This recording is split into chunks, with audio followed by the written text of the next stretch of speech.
Hello everyone, welcome to the latest edition of the RSS with myself, Rashid Saleh, and of course Jason Sim, aka the Kuchingite, in what will be a very special edition as we talk about Sukma, which is coming up this weekend, and it's going to be quite an exciting time for Sarawak because I think the last time we hosted it was back in 2016, and it's quite different this year, especially coming off from the Olympics and all the hype and the passion and the drama that went on the Olympics.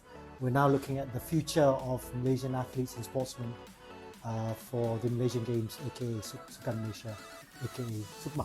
Yeah, I know you've been looking forward to Sukma for quite a while. We've been talking about it for a couple of episodes now to lead up. Yeah, so it's finally here. You got your ESPN shirt on. So what do you think about the opening so far? It's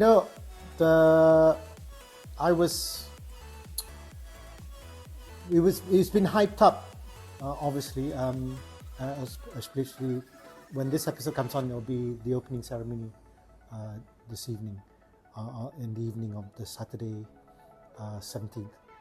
The first game and it was hyped up. Sukma.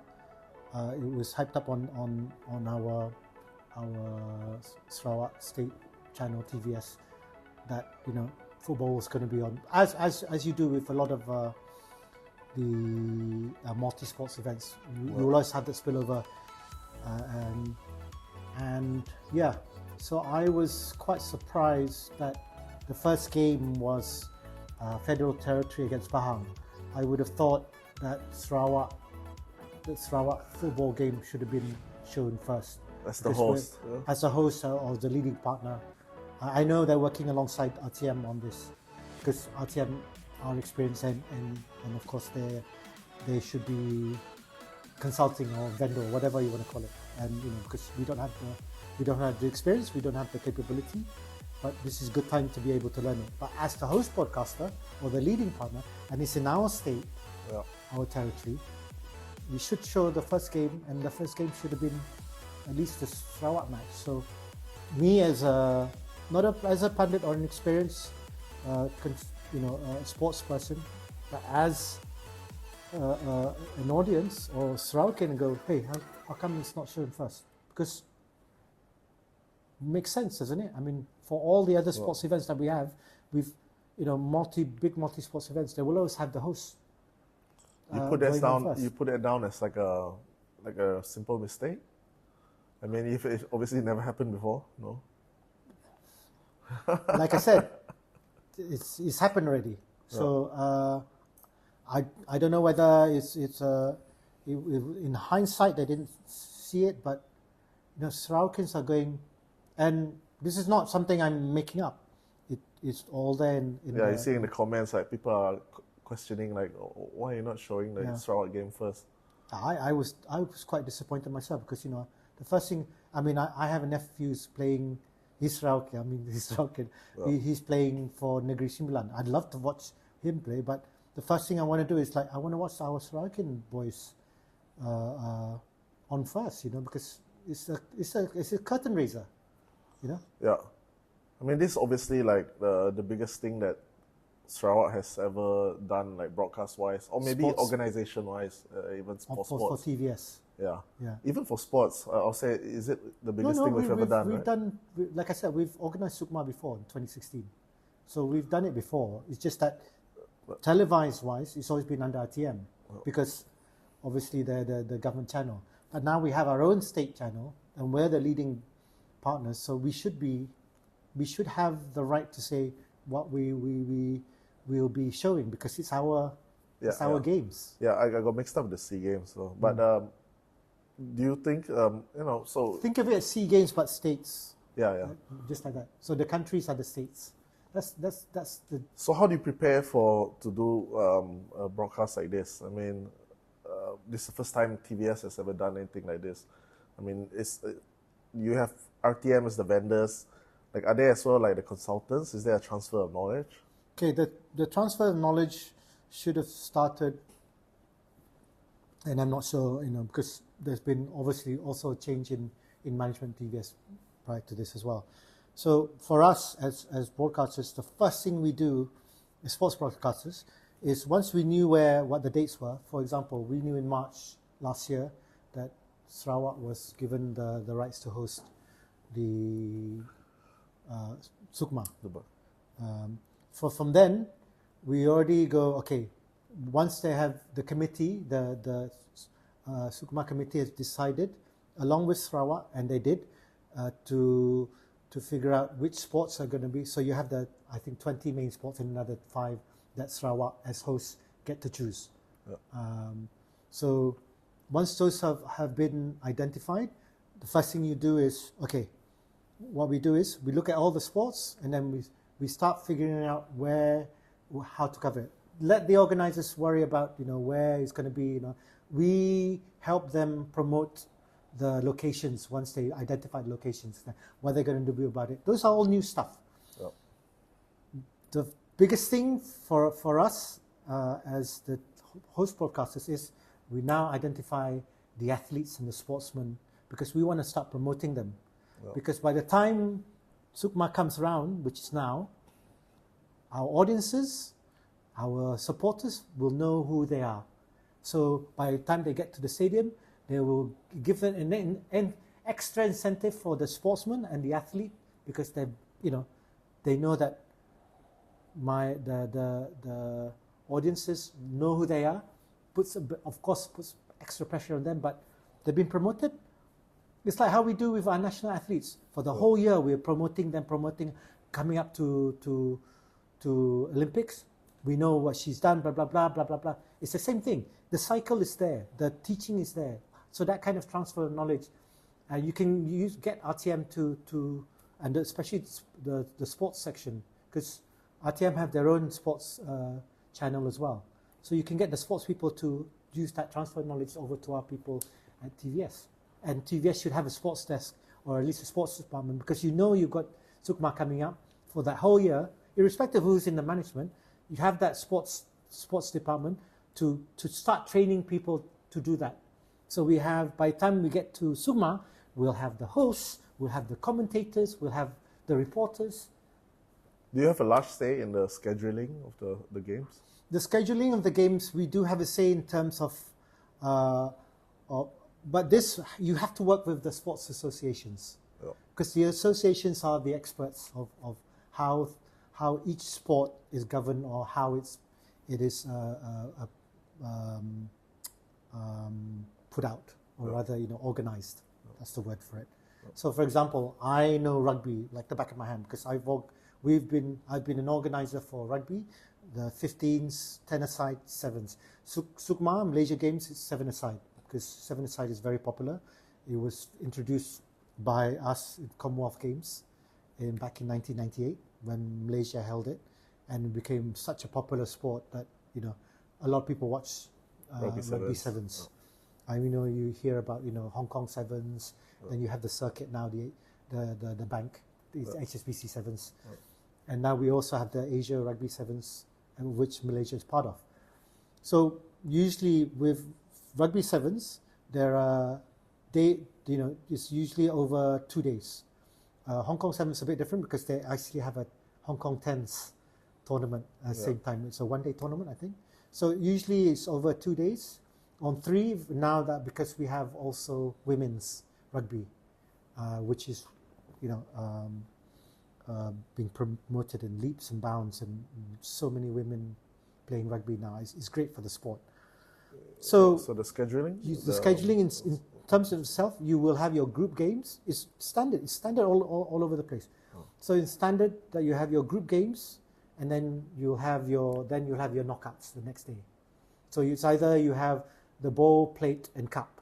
So if you've lost all the games, you still get the chance to win a category, whether the bowl, and then you're put in the bowl.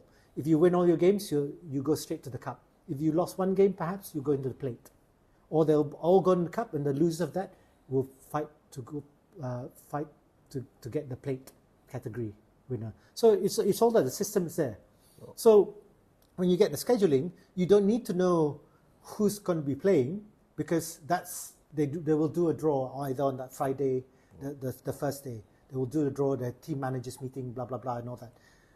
But the schedule must be there. So you know that 7-a-side, they will have this amount of games. Do you have this amount of teams?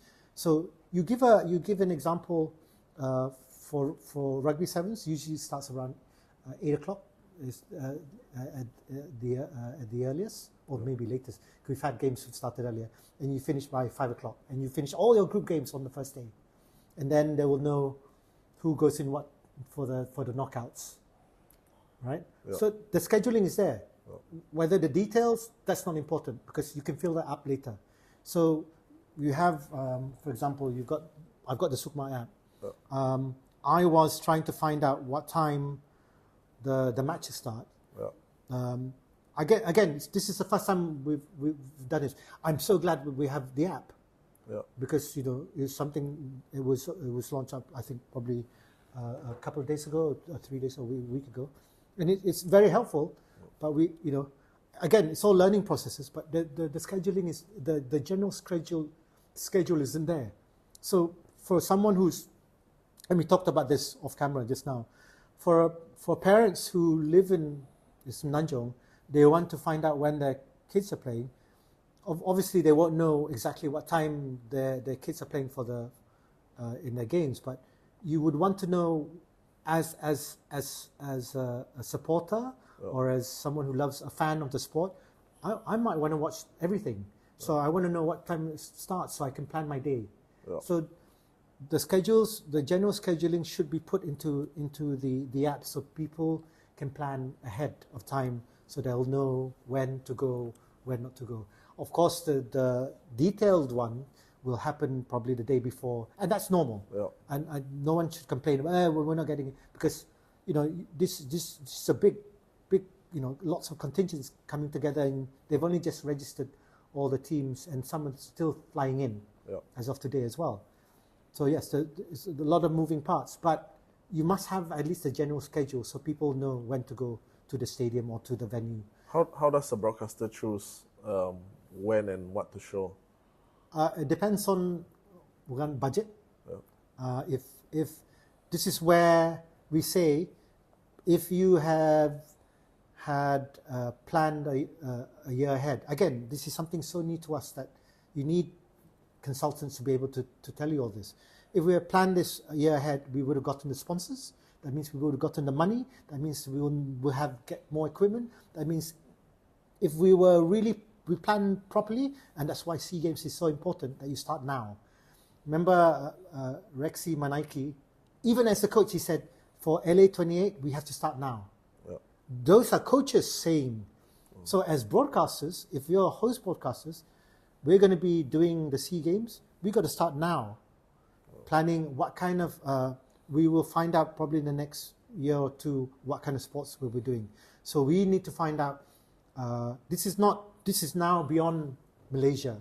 Yeah. These are different countries coming in, flights from, we have the experience of doing it because we've done events of the sort, but we are now talking about different people, different languages, different cultures.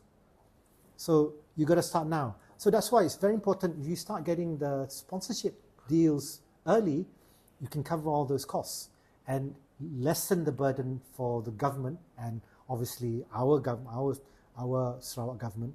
It will lessen the burden for them to bring out taxpayers' money. So that's where sponsorship money is so crucial in being able to cover those costs. And of course, the thing that will help is when tourism money comes in later, you reap the benefits from that. But we always try and do this, any event, whether it's sports or not, the more sponsorship money you come in, the less of a burden it is to the state. Then you get to cover all that, because it's all costs. Building the venues, renovating venues, the merchandise, food, beverage, as you know, with any transportation, hotels. If you're really rich, you can even turn around to all the contingents, go, don't worry, they'll tell the Kedah MB, you know what, we'll cover all your accommodation. You just worry about the flights. In fact, if we're really rich, Mia, we'll cover everything. We used to organize the Cobra 10s. and we had the international tents. So we had like MAS, we had banks. It's rugby, right? This is rugby. Yep. Covered everything. We had even teams from Argentina. We flew them in just to play in the tournament. Teams from New Zealand, from Australia. Who were your sponsors? Malaysia Airlines. So we had Malaysia Airlines, we had the hotels, we had banks, we had, at the time we still had Carlsberg because they were our major sponsors for the club anyway. And they had a separate budget for sponsoring. Was this a televised event? Yeah, we televised it as well. Oh. I did, some of it wasn't live, but even the ones that weren't televised, you know, we still made programs out of it. So was it like, do you fill up stadiums, or like, was it like? I mean, even then. I was thinking, what's in it for the sponsors? It's for them. It's. I mean, as you know, with sponsorship, a lot of it is like my friend, your friend, this. You know, Okay, at the end of the day, it is that. You know, it's your network. But like for example, the HSBC 7th Circuit, it's really literally, you know, it is. It's coverage. It's eyeballs. Very high visibility. Very high visibility. It's around the world. You know, Yeah. it's in the US and in New Zealand. It's in Hong Kong. In Singapore. So for It's an event everywhere. like Sukma, like what was the gains for sponsors? It's tourism. It's great for our tourism because we've never had, in the past when we had Sukma, we only had it in Kuching. This is the first time, which is really great. I mean, I remember saying this in previous episodes. It is a big task because we're doing it all over in all the different, they call it clusters, all the different divisions. You know, we have the events in Kuching, in Samarahan, in Serian, Sriaman, Betong, Sibu, Mukah, Bintulu, Miri. It's a massive opportunity, and it's also great for tourism and great for the local community to be able to have all these other states come in and literally get to experience our culture, you know, firsthand, and it's great. And this is why TVS, if we were to really maximize this, and we did this for, I did this for the Asian Games, I did it for ESPN as well.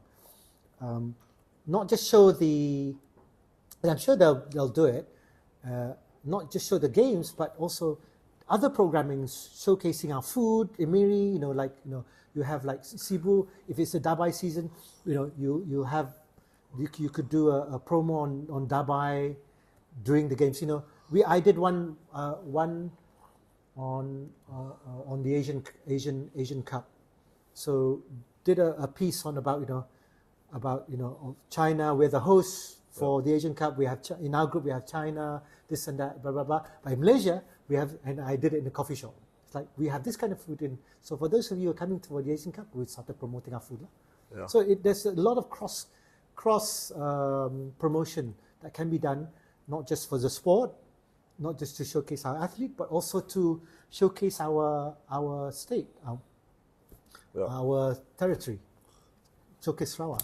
And it's great. It's a big mobilization, but you know, I do hope that everything works out. That's why I said TVS has such a big task, because they're the visual storytellers. They're the visual promoters for Sarawak. And it's really important that we take that lead and make the most of it. Yes, we're going to get the experience and learn it from RTM, but for the SEA Games in 4 years' time, we better be ready by then, because it's really crucial and really important that you get the right people and the right consultants. You cannot be, we know everything. You don't, because as much as you may know your environment, you know, there's so much more outside, especially with sports and sports broadcasting. It's a different kettle of fish compared to other things. Yeah, I'm really curious what general ratings for Sukma is. I mean, obviously as somewhat casual when it comes to like local sports, right? Like I wouldn't say. I mean, I haven't seen Sukma in a long time. Do you feel it's like a under-promoted, underutilized kind of brand, or I mean, it is. Is it punching above its weight already? I don't know. Or we could have done more with promoting Sukma. we're lucky. Like I said, prior to this, we when I was working at S3 Arena, we did Sukma. We're lucky because this year we're coming off from the Olympics. It's so it's unique compared to the other Sukma that we've done in the past, because I can't remember of any Sukma that came off from a major sporting event. So it will always go on, I wouldn't say under the radar, but it's just, yes, it is still a showpiece, because it's for our young athletes to be able to showcase their talent as future stars of the sport, so that they can represent the national team or national. So Sukmas are all like under 21s? Yes, mostly all under 21s. Underrated is under 21s. I know it's under 21s for rugby anyway, but it's it's like the Olympics. Like football, it's actually under 23s, but you have one or two what they call senior players. So, but Olympics, they won't have professional teams. They'll have the under 23s. But it's so funny because a lot of those players are professionals anyway. They play for the club sides. But Sukma Sarawak this year is so unique because we're coming off from the Paris Olympics, and people are still in that sports mood and still want to they're still sort of starved on, especially we're talking about here in Malaysia, yeah, still starved of, we've got the Paralympics is going to go on after this. Yeah. And Sukma will all, and that will be going on during Sukma as well. So we will see who's going to be watching what. But it's a great opportunity for us as a host broadcaster to really showcase the sports, all the sports now, because if you are smart enough, you will use whatever hype that you've gotten, and the drama and the thing that you've gotten from the Olympics, and then bring it up and raise the hype again for Sukma Sarawak. I mean, obviously as a Sarakian who has a long history in sports and sports broadcasting, I mean, any insight, or has TVS ever reached out to you? No, they haven't reached out to me. So that's my answer. But I'm going to enjoy all the games. I'm actually planning to go to Miri to watch the rugby, because it's my passion to meet a lot of my old friends in the rugby community, because it's something that I obviously enjoy. It's one sport I definitely would want to watch. I'm also going to watch probably wushu and squash and a couple of the other sports here in Kuching as well. Whenever I can, I'm going to watch it. When I'm in Miri, I'll try and watch the other sports as well. I think softball is in Miri. I haven't watched softball in a long time. There's Pencak Silat. Let me just check there's Pencak Silat, there's fencing, karate, sailing. I've covered sailing. I covered sailing in the Asian Games because we had a couple of Malaysian sailors then. Yeah. So it'll be really cool to watch, sailing in Miri. Yeah. So I'm purely going as spectator during the Sukma Games. Of course, would love to be involved in it, but as much as I'm not going to turn around. So I'm not going to watch it. I love sports. I'm not going to, I want to be able to see our future stars, and Any idea who is like consulting our TV station? No, I don't. I don't. I mean, I'm assuming it's RTM. I do know that there are one or two senior guys from probably helping out and training for the commentary for TVS. But I also know that we have senior commentators are coming up. Maybe for RTM, maybe for Bernama. I don't know. I mean, Bernama will. The media will definitely be down. The sports media, and I do recognize quite a few number of them. So I'm looking forward to seeing who's going to be covering the rugby, because that's going to be interesting to watch and to talk to. Yes. I know the national coaches, both the men's and women's national coaches. Hopefully they're going to be there, because they are they've just had the squad for They just got in the squad for the Asia Rugby Sevens. Yeah. So you might find some gems in here. And the national coaches are actually from my former club. No, what am I saying? Former club, Cobra Rugby. Yeah. So Nick Safwan and Faiz. Nick Safwan is, or we call him Nicky, he's the head coach for the national seven-side team, men's. Yeah. And Nick is the head of the ladies, women's, and they're both from Cobra. And I'm also from Cobra. So they'll be my juniors, but they're the national coaches. I mean, would you like to be involved as a broadcaster, or like even like in scheduling, or like even like, you know, in Sukma? Like I'm seeing all these veterans out there, and then like, yeah, I mean, don't we have pundits? Don't we have anyone from Sarawak? You're trying to get me in trouble, like. I don't know. I mean, to be really honest, I'd love to get involved. It's something. I could almost say it's in my blood. You know, I mean, everyone who knows me knows I love sports and knows I know I come from sports broadcasting. But you know, I'm almost tearing saying that. But at the same time, I'm going to enjoy the atmosphere, because I don't think it's, you know, whatever reasons there are that I'm not involved. I don't want to dwell on it, because it's not about me. This is about it's about Sukma. It's about, you know, making sure that I have all being Sarawakian. I'm so proud that we've got Sukma in Sarawak, and I'm so excited for having the SEA Games in our own state. You know how much of an honor that is for people like us to be able, and hopefully be involved in some way for the SEA Games in 2027, because it will be a shame if we can't get involved, because it's such a big, for us, it is a big event. It's a big sporting event, and you know, I'm not getting any younger. You know, I'll be probably 56 by then, and for us, that's, you know, that's pretty much the, you know, after 60, there's still lots of guys who are commentators 60 plus doing commentary and stuff, and still out there. I mean, look at the coaches. Whether I'm coaching, whether I'm, you know, doing commentary, I'm consulting, whether doing the events, in any way, I wouldn't mind helping out and doing something, because, you know, I've covered a lot of games and I've organized a lot of sports. I mean, that's why we're trying to get your insight here, but you know. I mean, I will only. The one thing I'm definitely going to do when I'm covering. See, it's so natural for me to say covering. When I'm going to be observing Sukma, I'm going to be looking at all the athletes, future athletes and sportsmen, because there will be some gems out there, not just from Sarawak, but the other athletes as well. I mean, I wish I was in Cebu, because my nephew is playing for Negeri Sembilan.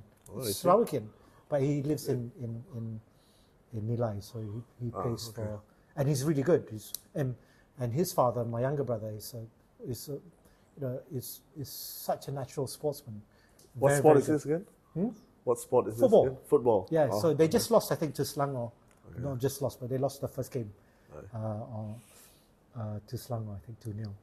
So, but you know, it's the whole team, so you can't really blame him. Yeah. I didn't even get to watch him because it's not live. It wasn't live. So, and he was playing in Cebu, I think. We were based in Cebu. Yeah, I mean, Sarawak has a lot of talent, you know. No, we do have a heck of a lot of talent. It's just that, you know, we need to promote them. One way to promote them is through obviously to television and content media and all that. So it's really important to have that kind of you know, area to be able to, you know, all these stuff. You can't just do, here's our event. You know, we know every event, whether it's sports, and there must be a lot of promotion way ahead. We always say it's almost sad that we get the promotion like 3 weeks before an event, because for Sarawakans it's okay because we're all nearby, but we want to spread that awareness to the rest of the country or even to the rest of the world. Who knows, you know, Brunei is sending 61 athletes to the Malaysia Games, you know. SEA Games will get people from Timor-Leste because the football team always takes part. Oh. And we could have more participation this time from Timor if they become a proper member of ASEAN. It'll be great for the sport. And they're coming, and we've had Timorese mountain bikers take part in our mountain bike events here before. And I know them because they used to be our athletes in Timor. And they love Sarawak. They loved her. And one of the national athletes, Anche Cabral, she loves Sarawak. She didn't want to go, didn't want to leave Sarawak because she enjoyed herself so much.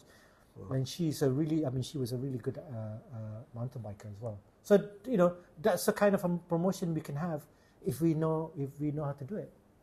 I was just thinking, I tend to look at these things like from a very media perspective, mostly. So like obviously a big event like this, you get from the graphic designers, the logo designers, the media, the journalists, and everything like that. I mean, how do you see the opportunities that we have here, and maybe our shortcomings and our strengths? Do you know who did the logo? The logos for Sukma and all the because when you have multi-sports events, you'll always have the logo and then you have the sub logos for all the events, right? I don't. I was hoping you tell me. I don't know. That's the thing. So you could have made that into a competition. Yeah. Maybe they did, but it wasn't advertised enough. Maybe it was internal, and they're like because they didn't have the time. But we had a year, so this is no criticism of anyone. It's just that lots of opportunities to be able to get the general public to be involved, because when you get the general public involved, they have a stake in it, and when they have a stake in it, they would definitely want. I mean, it's so exciting that we heard that so many people, when it was announced that they were giving away free tickets to watch the opening ceremony. Yeah. Boom! Apparently a lot of people were at the stadium, and now everyone's asking. Everyone was asking, probably up until tonight, for tickets to watch the opening ceremony, because it's exciting, and that's who I was trying to mention the other time. Majlis Seni Sarawak have been the organizers for the opening ceremony. And I think it's going to be really, really fun because they usually do a really good job. MSS is when it comes to these things, they know what they're doing. So it's going to be a really fun thing to see all the other athletes and sportsmen, and of course the general public in the stadium for a multi-sports event of this scale. And I'm quite sure for this one, RTM will probably take the lead in terms of the broadcasting of it, even though it will probably will be shown on TVS as well. Broadcasting, you mean as in like shooting? Doing the live shooting? Yeah. The actual live will be done probably by RTM because they... So RTM crew and RTM crew... Most probably, because they have the expertise. And hopefully they'll work together. We'll have our crew working alongside them, learning the ropes and being able to gain experience from them. Because this is the time to not be arrogant about it and really learn. Because it's the best time to do it, because whatever you want to say about RTM, they're the government channel, they're very experienced in these kind of things, and they're very experienced. Just that they may have had in the past, people have always said that they're a bit old school, but they do things well. So it's one thing that I don't have any criticism of the RTM, and especially the RTM crew, especially in terms of sports, because I've seen them. I've seen how they work, and they're really good. Yeah, just to go back on our previous point, but sort of a tangent as well. Like, do you think Malaysia in general, like, really underappreciate the role of like design, like graphic design, logo design, like things like that, like maybe from countries like Japan and things like that? I mean, it almost seems like it's like a side dish than a must to have, in terms of like branding. And we've seen so many controversies when it comes to designing logos and brands for like Tourism Malaysia, for like even TVS logo. I mean, do you think in general, in Malaysia, like, there's just a lack of appreciation for just design in general. Yeah. I don't think there's a lack of appreciation. I think it's the lack of awareness of the logo as part of a big brand that a lot of people don't appreciate. People like yourselves and all that, you know, the guys who are in design and all that. Of course, you look at the, you know, what was the one before this that everyone wasn't the TVS logo, it was a recent one as well. Oh, the design for the Olympics, the Malaysian, the design, clothing design. Yeah. And that's still a design, you know, the clothing design for with the mannequins. I remember everyone was taking the piss out of that because I had friends who were doing the mannequin skit, and it was so funny. Yeah. But unfortunately, you know, that those things come up, but it shows how important any design, whether it's the logo or whether it's the clothing apparel design, it's so important in how you, because it represents us as a nation. Yeah. Yeah. So, yeah, you look at the Paris logo. You know, it's did you read about the Paris logo? No. I mean, you know, it's just a torch, right? It's actually a face of a woman who's very famous in France. Oh, okay. So if you read about the logo, it's actually, you look at the bigger, if you look at from you know, from a bigger, it's actually a woman whose hair is it's about this famous woman. Okay. I can't remember what her name was, but I read about it. I was so fascinated. And then you zoom in, it's the torch. Oh. And it's like, wow, that's so smart. It's a lot of thought put into it. Of course. It's the Olympics. Yeah. I mean, you know, they've got, but remember this, whatever they show for the bid logo is different to what, because it goes through a transformation. So by the time we went to the actual logo itself, it had evolved. Right. So it doesn't just stay in one logo, because, you know, for us it's like, oh, that's our budget, so we'll just do one logo. But it evolved from the bid logo, which they won, to the actual logo of when the event came around. So you can see that. I mean, you saw the LA 28 logo, right? If you watched the closing ceremony. Closing, yeah. I'm quite sure it's going to be slightly different when the actual LA 28 will happen. Yeah. And it's going to be so exciting because, you know, anything for me, any sports event that's done in the United States of America is so good. I know this from working with ESPN, how they really promote sport as, you know, as entertainment. They're so good at it. They're so good at marketing.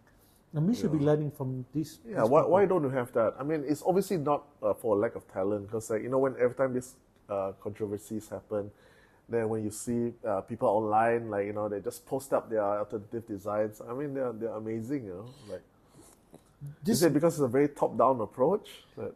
In a way, yes. It's also, you know,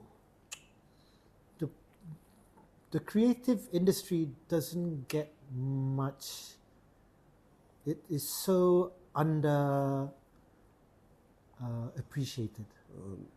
A lot of people think that, you know, and it's so funny because they always talk about, you know, the first thing that happens whenever they cut budgets are events and all this creative stuff, because it's not important. But people watch TV.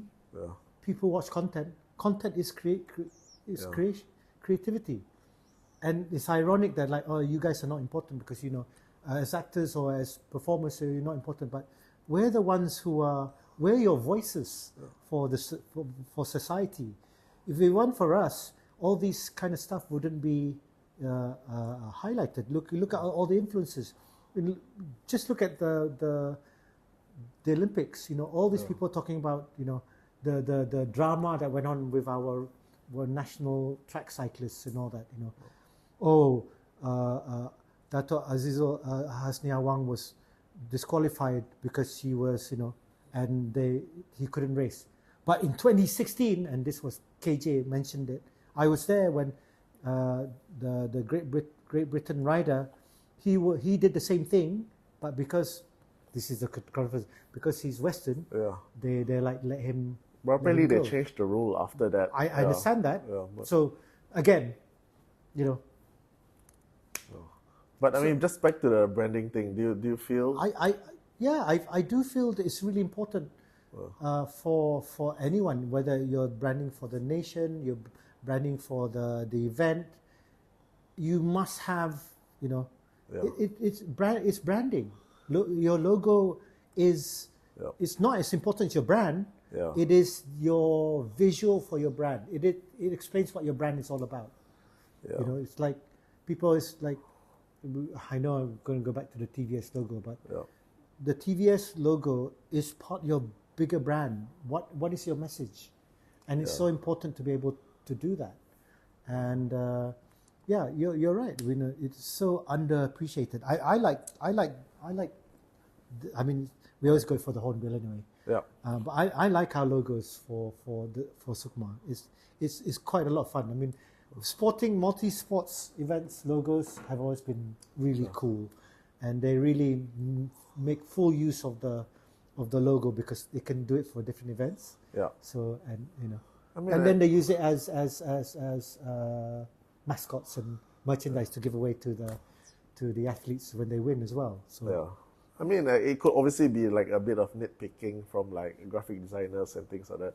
So yeah, we've seen controversies with like Tourism Malaysia, and then like the new SEDC logo, things like that. So yeah, I mean, who knows? I mean, a lot of these things are subjective, but I'm really looking forward to the Sarawak Airlines logo.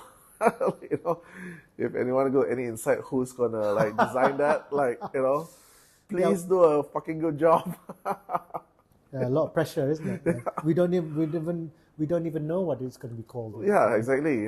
They have the name, they won't tell us, and then let's hope the logo looks good. But yeah, so back to that. I mean, no, but you're right. I mean, I look ahead and go, how is SEA Games? Because SEA Games this time is not just going to be one city.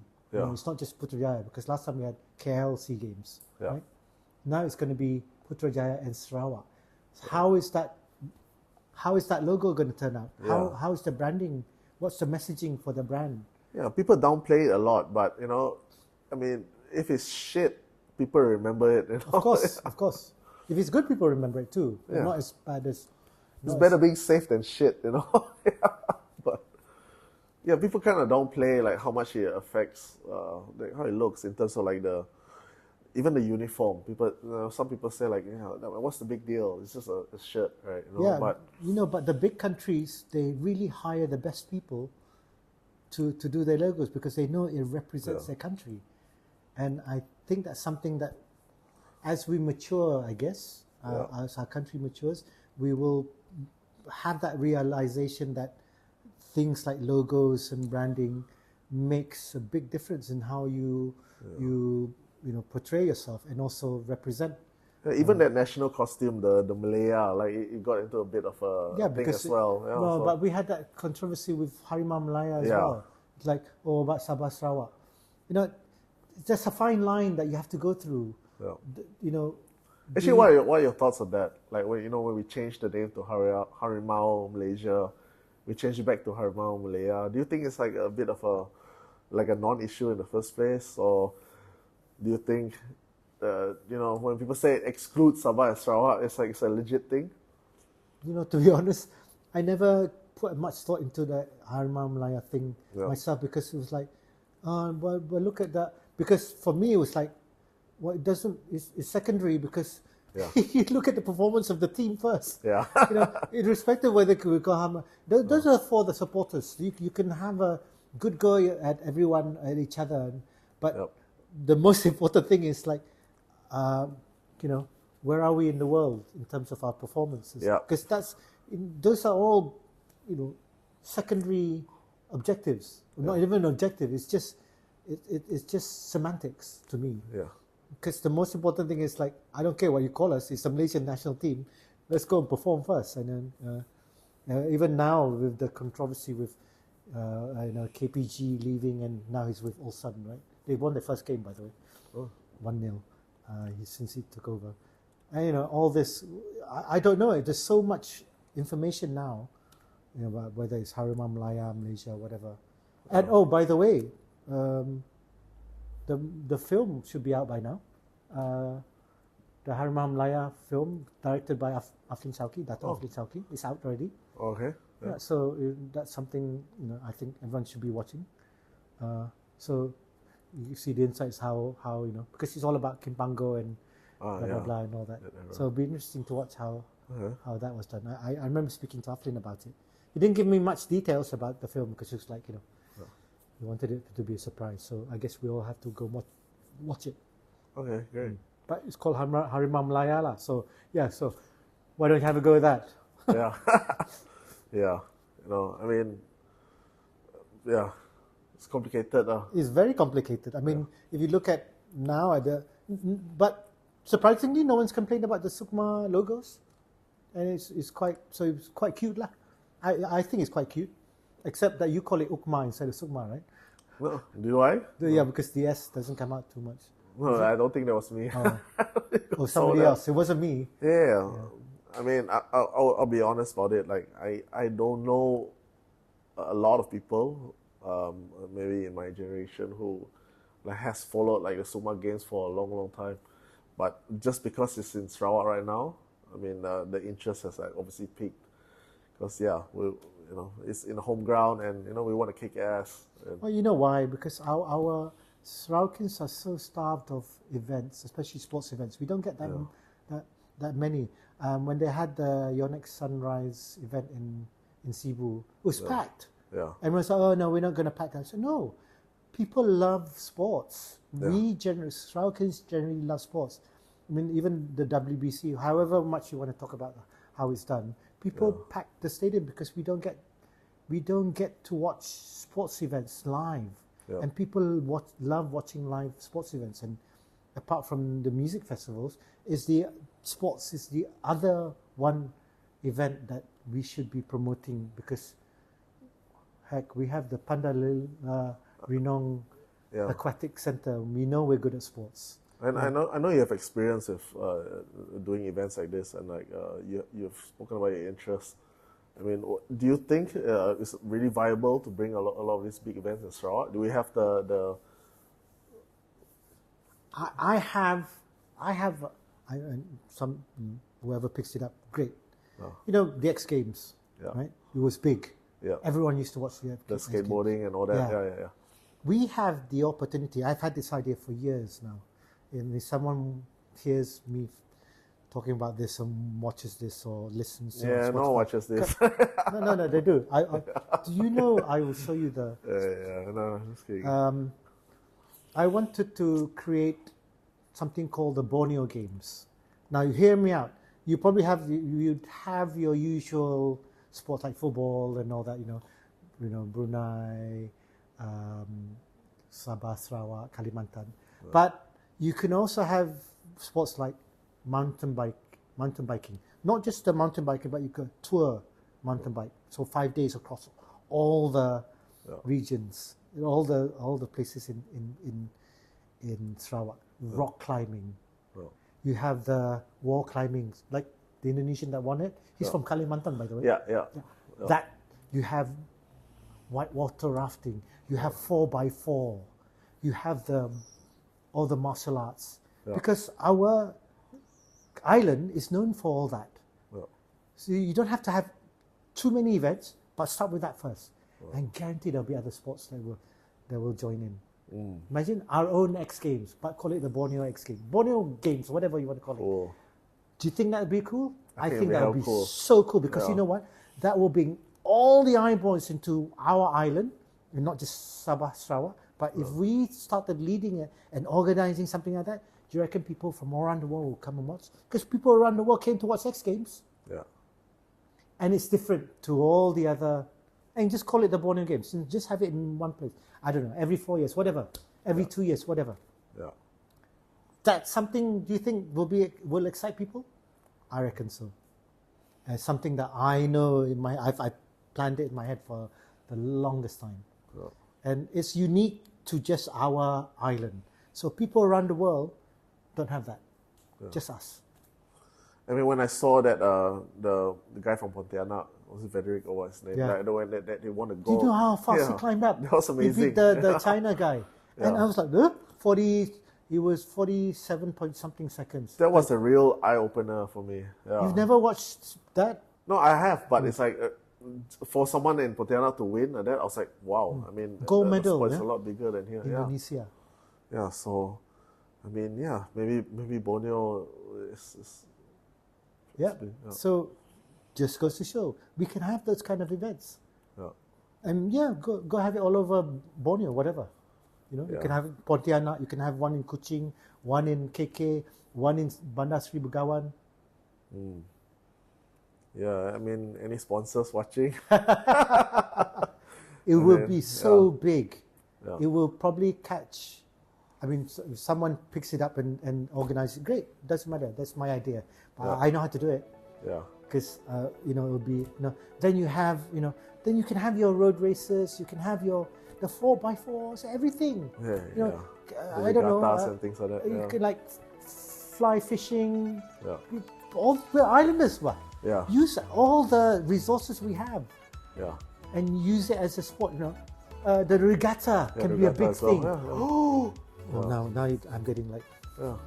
Imagine that, like you get the regatta from different, Yeah. That would be so cool. Then all these like the Sarawak regatta, the ones that have all can be a stepping stone to get into the national side. When you like Sarawak against Sabah and Brunei and then you invite all the other countries once in a while. Don't have everyone. Yeah. Make it so exclusive that the big broadcasters like ESPN will come in. They want to buy the rights to it. See what I'm getting at? Yeah. Yeah. Then you Let's have make like it happen. Red Bull, Yeah. sponsored, big money coming in. Yeah.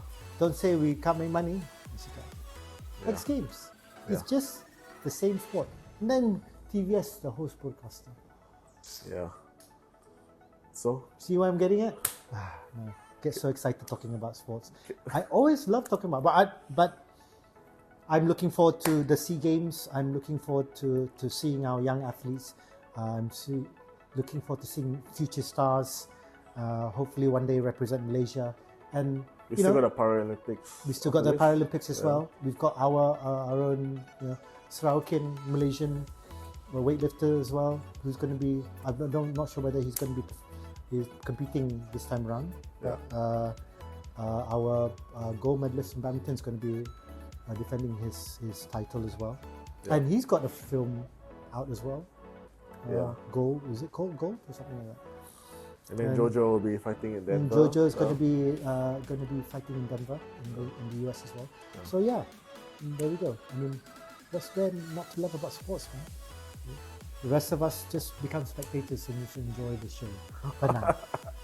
But on that note, I will definitely be. If you see me around, don't forget to say hi to me.